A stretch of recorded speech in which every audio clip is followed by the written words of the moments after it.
There is one position in particular that's not just a regular old need for LSU going into the 2024 season. It is dire. It is important. It is SOS. Need to address this position as soon as possible. Brian Smith, Locked On's official recruiting insider, joins the show to break it all down.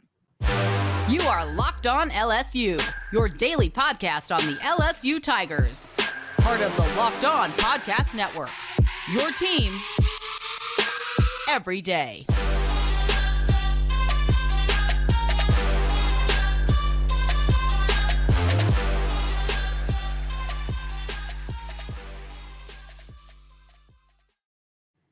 Welcome into Locked On LSU. Thank you for making us your first listen every single day. We're free and available wherever you get your podcasts. That's on your preferred podcast platform and on the YouTube page as well.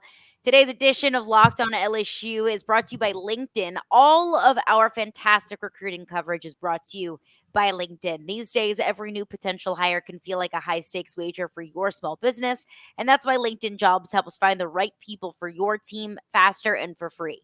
So post your job for free at linkedin.com/lockedoncollege. Terms and conditions apply.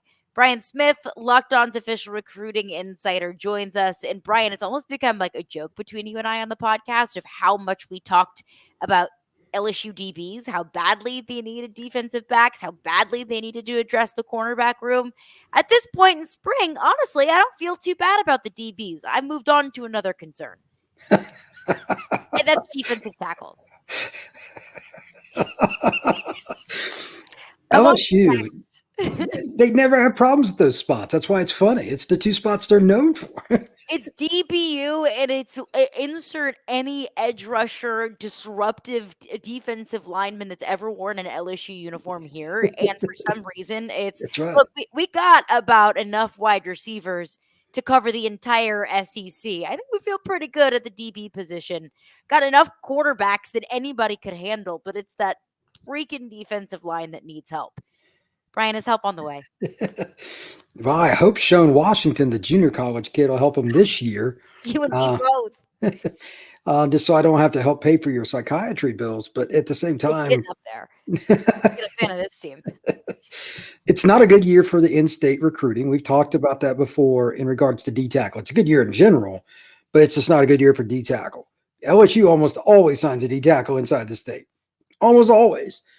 Even Sonny Ship doesn't think it's a good year in state. By the way, he knows probably more than anybody about LSU recruiting.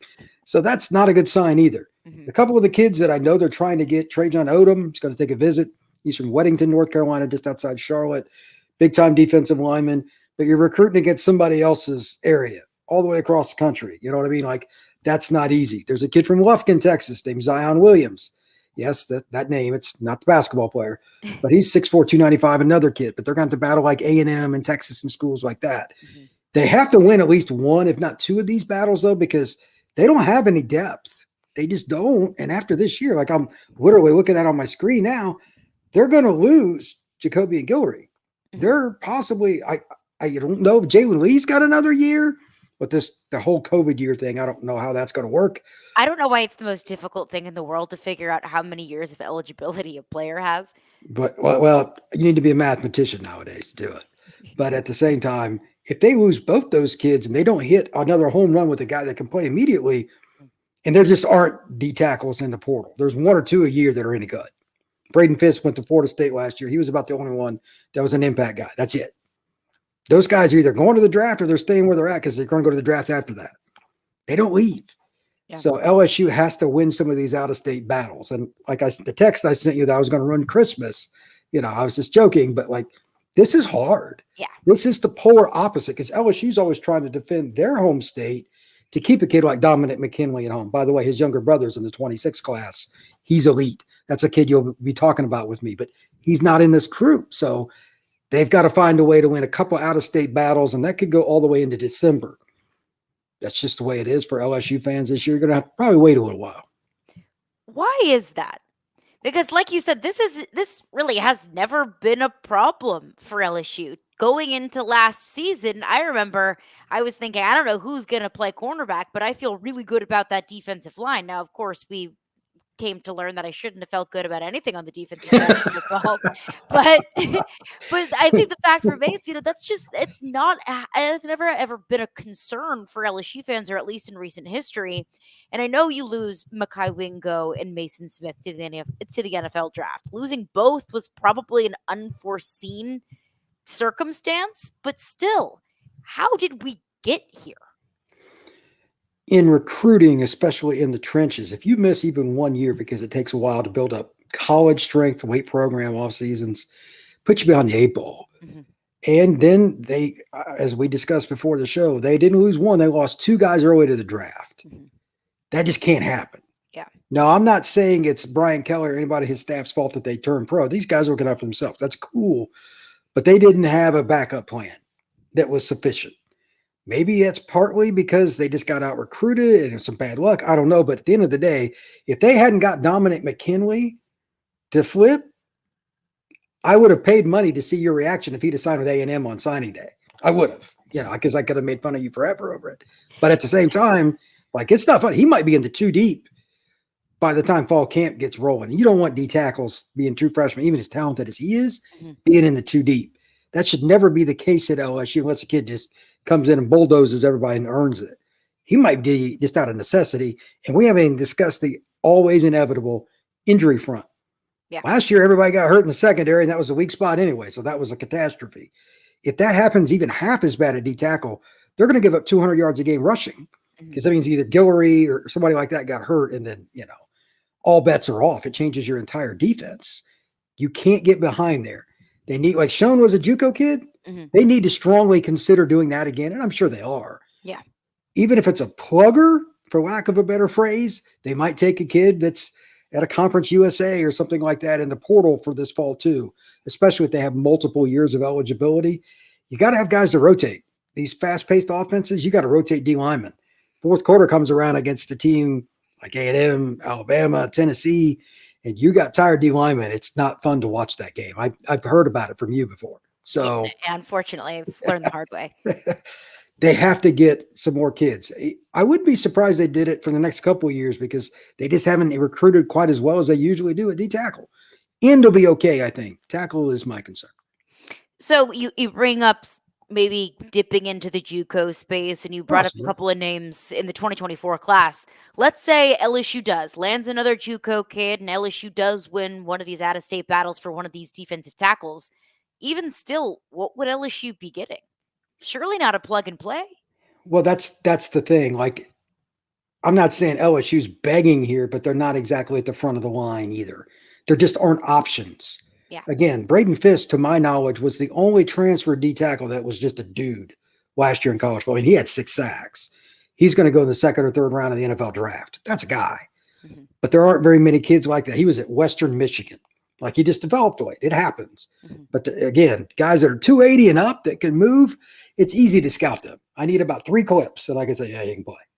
Those aren't hard. And so everybody knows where they are. You got to be really lucky to get them. And everybody wants them. Oh, yeah, I'm sure LSU offered Fisk. I guarantee they did. I guarantee it. So, yeah, it's not easy, Care. You have to be able to move some defensive ends on third downs. Mm-hmm. Like Savion Jones is going to have to play some defensive tackle this year. I guarantee he's going to do it at some point, whether he wants to or not. You got to do what you got to do. That's what I mean. Is he a pure tackle? No. 3rd and 6, he can play it, though. That still takes up reps. Some of the other guys go over there and suck some oxygen on the sideline in the humidity of South Louisiana. So that's the bottom line. And Jalen Lee, do you really think that kid's going to be able to play 50 snaps every game in the SEC? No. You got to find somebody else. So if they can get one portal kid, that would help them a lot. So that's about all they're going to do. They need all the luck they can get with the injury front, though. And again, that's not something that's completely in their control. Right. And I think one thing that I consider, and maybe this is just sheer optimism and sheer looking at the glass half full, but I have to consider how much of an X factor Bo Davis can be. And I know he can't just wave his magic wand and turn anyone they just find on the side of the street into a starting SEC defensive tackle. But I do have to think if anyone can help a player reach their ceiling, Bo Davis can do it. He did a really good job last year, but with better overall talent and especially size at Texas, but it still took him a while to get there. It's a process. But he had two massive guys on the interior that stayed pretty healthy by and large, and they were effective.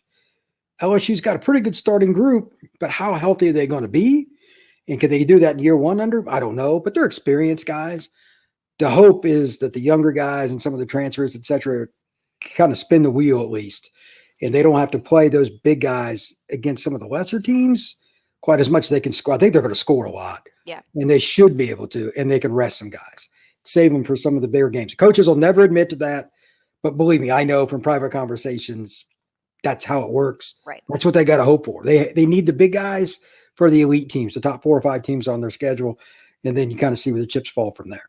I think you have to hope that one of these guys that we're not really talking about as a difference maker ultimately does turn into a difference maker this upcoming season. But one thing that is not a strategy, Brian, is hope.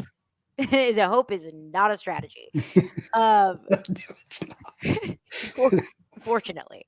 All right, there are a couple of names that you and I have talked about over the last couple of weeks and last couple of months.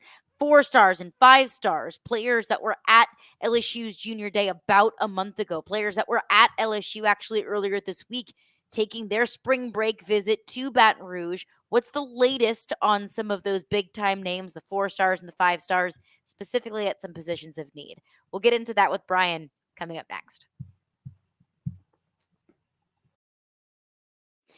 The sports calendar is loaded, and FanDuel's making it even more exciting to get in on the action. Because right now, new customers get $200 in bonus bets with any winning $5 bet. That's right, $200, and you can use it to bet the tournament, both the men's and women's side. We've got great matchups coming up this weekend. I'm looking at South Carolina, NC State on the women's side of things. Look, you can do it how you want to do it, but my take, I'm taking South Carolina to beat NC State, and I'm taking South Carolina to win it all. I think they go undefeated this year. But if the tournament isn't your thing, you can bet on MLB, NBA, NHL. We are so close to the Stanley Cup playoffs and so much more. So visit FanDuel.com/lockedon and make your first bet a big win. Again, that's FanDuel.com/lockedon, LOCKEDON. FanDuel, America's #1 sportsbook. All right, rolling along here, Locked On LSU. Thank you for making us your first listen every single day. Brian Smith, Locked On's official recruiting insider, is with us. And of course, all of our wonderful recruiting coverage brought to you by Brian is brought to you by LinkedIn.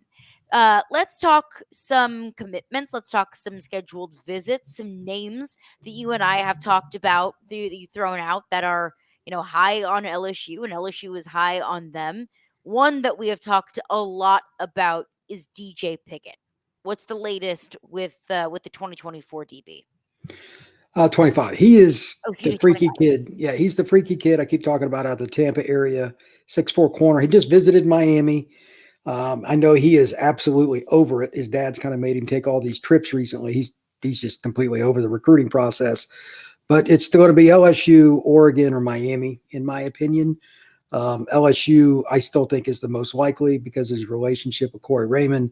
But it's going to be a long time before it's done. He's going to make a decision in October, which doesn't surprise me. DJ has always been very guarded and very much a kid that likes to gather all information first. So he's kind of shooting himself because he doesn't want to deal with guys like me anymore. But we got to call him and interview him if he's not made a decision. So that's on you, DJ. That's your decision, buddy. I don't know if there's going to be anything. Yeah, it is what it is. I don't know if he's going to come to LSU for the spring game or anything like that. I haven't talked to him recently. I haven't asked anybody about it, but I would assume he'll go somewhere. His dad has him on a plane all the time. Maybe it's LSU, but I think right now LSU is the best bet amongst them from just talking to people. And then another name that I know I have been checking up on frequently. I know a lot of LSU fans are almost close to growing impatient to wait to hear the commitment of, and that's James Simon, a running back, a 5-star running back out of Shreveport, one of the top players in the state of Louisiana. He's like that last puzzle piece in that top 10 haul that Brian Kelly has committed to LSU in the state of Louisiana. The latest that you've heard on James Simon? He's a little different than some of the other kids because he's been to campus several times. even from the outset on some staffs and people that I spoke to that were recruiting him, they all thought he would go to LSU, but they all thought they could at least get a visit. Like he's a little bit like DJ. He's not in a hurry to make a decision. Like Sonny thinks he's going to LSU. My buddies that cover other schools think he's going to LSU. I'm not sure what the holdup is at this point because he's seen everybody. Yeah. Maybe he wants to take some more free trips. That's the only thing I can figure. But him and Harlem Berry would be about as good a 1-2 punch as you could get. Harlem's one of my favorite players in the class. But Simon's the traditional thumper in the middle of your defensive line that wears him down. And he's got some speed too, but he's not Harlem speed. And that would be a great compliment to one another. Why he hasn't committed yet, I don't know. I think he's kind of surprised a lot of people in the recruiting industry too. But until otherwise proven, I think he's going to wear purple and gold when it's all said and done. And that's what I've heard a lot of the buzz is. It's a matter of when and not if he commits to LSU. And that's fine and great and all. But until I hear that from him, I have to wonder. And I have to, yeah, Sure. you leave the door open for any possibility there. One of my favorite names that I think is just really fun to say. And that is one that has scheduled an official visit to LSU in mid-June. Wilnerson Telemacki. He's a defensive lineman out of Opelika, Florida. What do you know about him? He's a 3-star. What do you know about him and what can he bring to LSU? I've seen him a few times. I know him. He's a good kid, got a big personality. He's changed his body a lot. He's actually lost a little weight and changed his frame quite a bit. I don't know what spot he's going to play. If it's going to be 5 technique or going to be D tackle. Mm-hmm. He's a long-term guy. I don't think like he could walk in and play D tackle at LSU anyway. He need to add some weight. He's 250-ish, but he is long. He's a tree. He's about 6'6". Mm-hmm. Plays against good competition because he's playing in the edge of Miami. Doesn't get any better than that. Right. So he's used to it. I think he's just looking for a chance. I don't really know where he's leaning. I haven't talked to him recently. I just saw that right before the show that he was going to visit LSU. I was like, oh, I didn't know that. That's random. LSU's always got like Rohan Davies from South Florida. They've always gotten a few kids out of that area. For whatever reason, Miami, I don't think is going to go after him. So he could end up anywhere. And LSU, if they're going to take a chance on a defensive lineman at any year, this would be the one. He'd probably be a redshirt kid, not an impact guy, but they need bodies. So, and he's got the frame to weigh 290. They might go that route. Good kid too. Really good kid.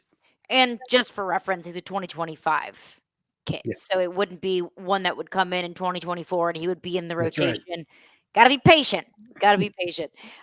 Anyone else that you and I have talked about? Oh, Jamie French. That was one that I texted you about earlier. Yeah. It's calmed down a little bit, at least it sounds like, from the outside looking in on the Jamie French and LSU potential marriage. What's the latest you've heard on him, the wide receiver? Depends on the day of the week that you text me about him. Got it. Understood. 16, 17-year-old boys. Oh, 100%. Jamie could go to about 10 schools, but I think Tennessee, Miami, Florida State, Ohio State is the rumored school. Mm-hmm. That's the latest. LSU got the first, like a confirm, like, hey, we're getting an OV. Depends on the day of the week. Tennessee was the last team I heard they were excited about. George McIntyre, kid that you probably know about. He's from Tennessee. Very well. He's really good. Yeah. He's trying to recruit Jamie to go play for the Vols. It's every day it's something different. I know 2 or 3 people around him, and they've all told me they don't know where he's going, like people he communicates with. And I know Jamie too. I don't know where that kid's going. Ask me after he signs his paperwork. He's going to be a long recruitment. That's what I love to hear. Yeah. I'm sorry. I just tell the truth. No, right. But it's, inconsistent or, hot and cold and you have no idea, those are the ones that you love to hear. But a great player, absolutely great player. All right, coming up next, I'm going to throw a couple of news and notes from LSU spring practice, some things that we've heard on the field and some potential recruiting questions that I know some LSU fans have been concerned about, have had questions about. We'll run that by Brian coming up next. Fire TV is your destination for sports. They've got live games to highlights to in-depth analysis. Fire TV offers amazing viewing experiences with smart TVs as well as the Fire TV stick that you can plug into your existing TV that provides access to millions of movies and TV episodes as well as free and live TV. Whether it's opening weekend for baseball or the college basketball tournament, you are going to want to have a Fire TV, trust me. Fire TV recently created Fire TV channels to deliver a constant supply of the latest videos from your favorite sports brands. Best part, it's all for free. That includes all of us at Locked On and most of the big pro leagues and college conferences as well. Fire TV channels lets you dive into all of the game analysis, highlights, and more to keep up to date on the latest in the world of sports, March Madness, NBA, MLB, NHL, and so much more. Not to mention great news, entertainment, gaming, travel, cooking videos as well. So whatever you're into, sports or non-sports, you can check it out on Fire TV channels, on Fire TV and Alexa devices. If you haven't checked out Fire TV channels, you should. Trust me on this. To learn more, visit www.amazon.com/lockedonfiretv.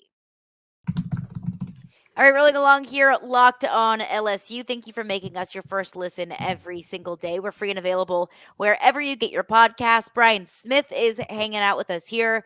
So, Brian, I've heard a lot of reports out of spring practice.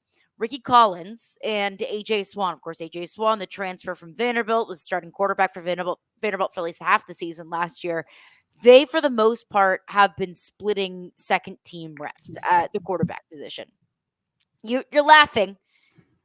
Oh, yes. Go ahead.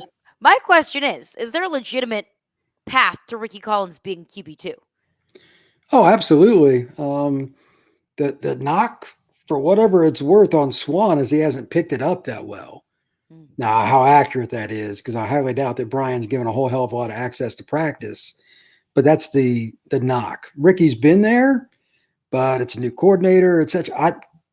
I don't know. I knew Ricky when he was in high school because I met him at Elite 11, saw him at a couple different camps and stuff. He's really talented, but I thought he had a lot of technical stuff he needed to clean up. Mm-hmm. It's interesting, but you would think the guy that had SEC starting experience would be the shoe-in, right? That's the logical answer. But I also watched a bit of A.J. Swan this past year, and he was terrible. I saw him throw 2 pick sixes, at least 2, if not 3, against Kentucky.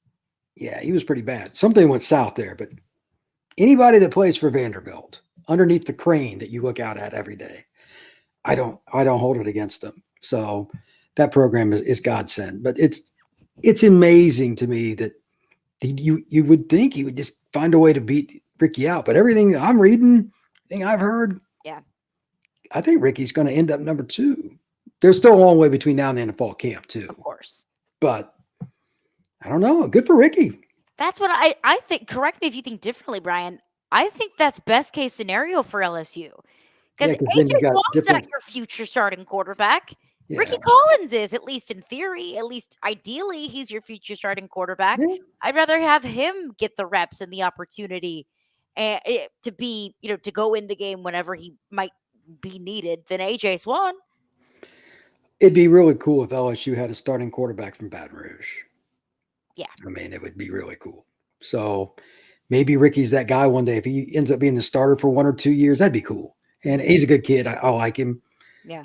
He needs to add some weight, needs to add, just continue to develop, but wouldn't surprise me. I saw him go crazy at Elite 11, have like a 15 in a row he hit or something like that. He can get hot. Mm-hmm. So if he's got his technique right, he's a guy that can be really good. They're just trying to refine it, keep him going.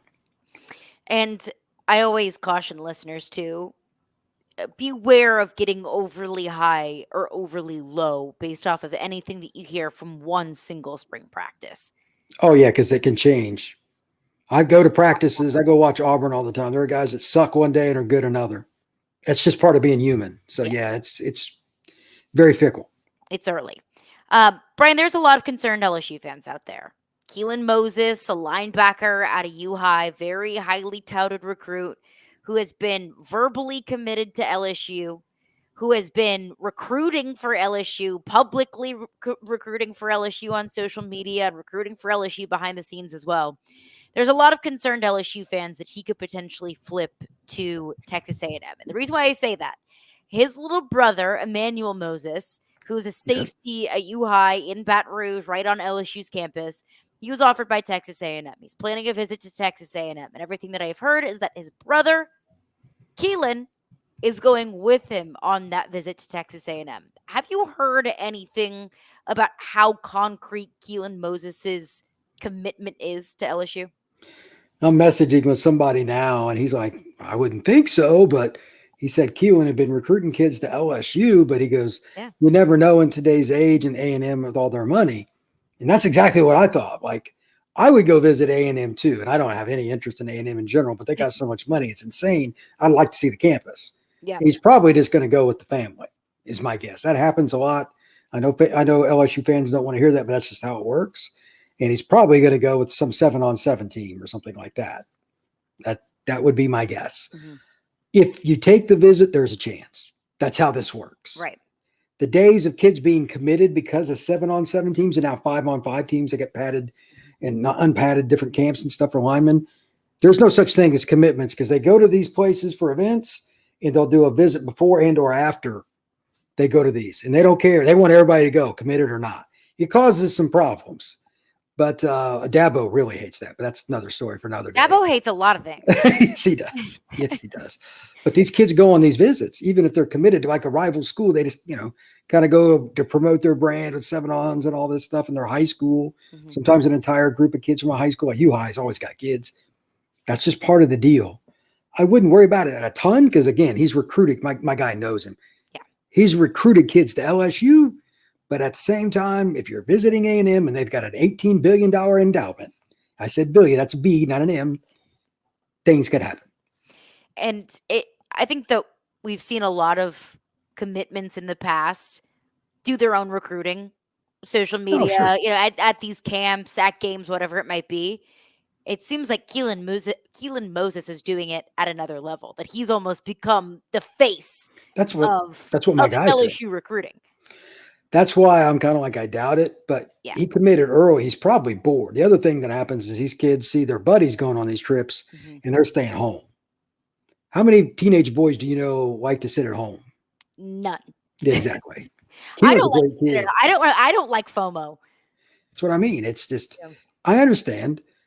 I know Keelan, that's a great kid. He's got a very gregarious personality, likes to be around other people. He ain't going to sit still. So this probably wouldn't be his last trip. But I'd be surprised if he didn't attend LSU at the end of the day. You and me both. Brian, you are the best as always. Appreciate your time. Appreciate your insight. Where can the people find some more of your work? At FBScout_Florida on X. Going to be some randomness coming up here very soon, Caroline. Good and bad for the Tigers and everybody else with all these visits being announced. LSU should get a couple commitments. I'd imagine Simon being one sometime in the next month. Mm-hmm. But it'll be somewhat random. They'll probably get one on the day they have their spring game, etc. Just kind of keep an ear out. There'll be a few surprises, and the transfer portal is more important for them, though. April 16th to the 30th. That's when they got a chance to get a defensive tackle, even if he doesn't exist. The Caroline still wants him to get. It just someone imaginary, like just imaginary friend that you can plug and play and a defensive tackle. We'll absolutely have you back on the show whenever that comes around. Brian, you're the best, and we'll catch up with you soon. All right, thank you very much, Caroline. I appreciate it.